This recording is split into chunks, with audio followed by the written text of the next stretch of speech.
वीरों की धरती रही है। कल छीना की धरती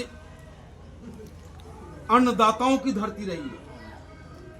और कल छीना ने जब अंग्रेजों से जंग लड़ना था 1857 की क्रांति के समय भी कल छीना के लोगों ने अपने दम को दिखाने का काम किया था। कल छीना की इस पावन भूमि को सलाम। यहाँ रहने वाले तमाम बुजुर्ग, नौजवान, प्यारे बच्चों, आप सभी को मैं सलाम करता हूँ, आदाब करता हूँ, नमस्कार सर। और आज के इस ऑल इंडिया मजलिस इत्तेहादुल मुस्लिमीन के राष्ट्रीय अध्यक्ष बैरिस्टर असदुद्दीन ओवैसी साहब के विचारों को आप तक पहुंचाने के लिए कार्यक्रम रखे हमारे विधानसभा के अध्यक्ष भाई मास्टर इरफान साहब, हमारे जिले के अध्यक्ष, आज के कार्यक्रम के मुख्य अतिथि डॉक्टर मेहताब अली साहब और आप तमाम सम्मानित बुजुर्ग, नौजवान साथियों।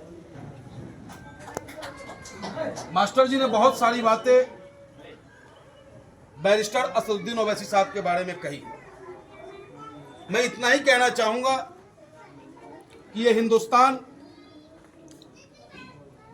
लोकतंत्र से चलता है और लोकतंत्र में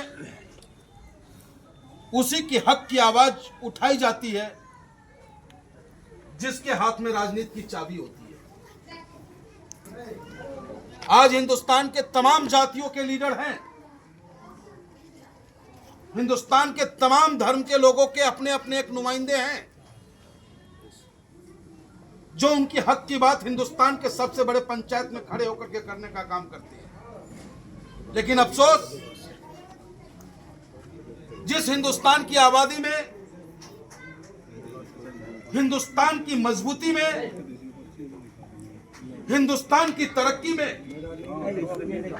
जिस 25% कौम की योगदान है, वो आज राजनीतिक रूप से हाशिए पे बैठा है। उसके हक की आवाज को बोलने वाला कोई नहीं।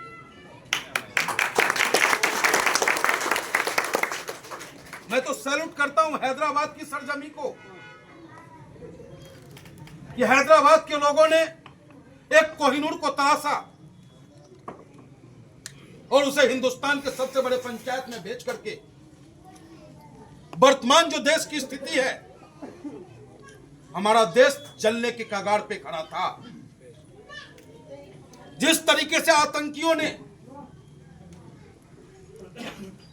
उन पर्यटकों की निर्मम हत्या की थी, जाति और धर्म पूछ करके हत्या करने का काम किया था, उसका मकसद सिर्फ एक ही था कि हिंदुस्तान में हिंदू मुस्लिम करवा दो, हिंदुस्तान को आपसी गृह युद्ध में फंसा दो और हिंदुस्तान को बर्बाद कर दो।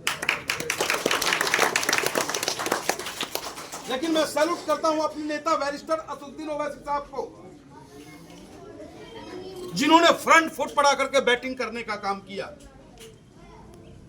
फ्रंट फुट पर आकर के उन्होंने हिंदुस्तान को बचाने का काम किया। नहीं तो जैसा माहौल बनता जा रहा था, ऐसा लग रहा था जैसे कि सरहदों पे तो हमारे फौजी लड़ेंगे और यहां पे हम और आप आपस में लड़ने का काम करेंगे, क्योंकि नफरती लोगों की कमी नहीं है।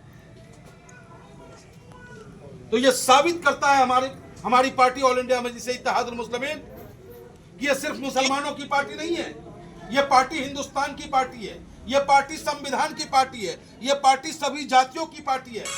जिस जाति के लोग अपने आप को डरा, सहमा, कुचला हुआ, सताया हुआ महसूस करता है, वो आए ऑल इंडिया मजलिस इत्तेहादुल मुस्लिमीन की छत्र छाया में, उनको सुरक्षा मिलेगी, उनकी आवाज को बुलंद करने। और मेरी अपील आप लोगों से यही है,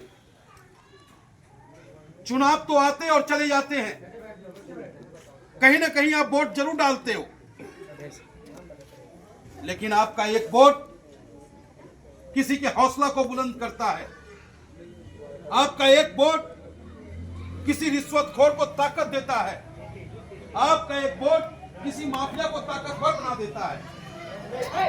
और ऑल इंडिया में